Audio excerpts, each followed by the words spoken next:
Hey there, travel enthusiasts. If you're excited about getting your hands on a Southwest credit card to rack up those rapid rewards points, but you're anxiously waiting to see if your application has been approved, don't worry, I've got you covered. Today, we're diving into how to check the status of your Southwest credit card application for 2025. This process is straightforward, especially since Southwest credit cards are issued by Chase Bank. Let's jump right in. First things first. The easiest way to check your application status is by logging into your Chase account.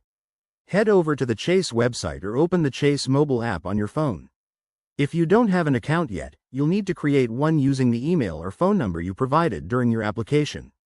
Once you're logged in, look for the Applications or Account Summary section.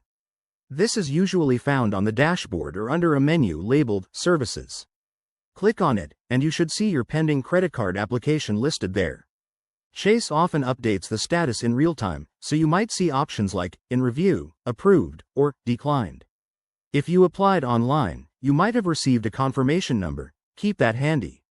Enter it into the status checker on the Chase website for a quicker lookup. Now, if you're not seeing your application or you applied through a different method, don't panic. You can always call Chase customer service at their dedicated number for credit card inquiries. Just have your personal details ready, like your social security number or the last 4 digits of your application reference. One quick tip for 2025. With potential updates to digital banking, make sure your app is up to date for the smoothest experience. Also, remember that processing times can vary, so if it's been less than 7 to 10 business days, it might still be under review. There you have it. That's how you check your Southwest credit card application status. If you follow these steps, you'll be one step closer to earning those free flights. If you run into any issues or have questions, leave a comment below, and I'll do my best to help. Thanks for watching, and safe travels.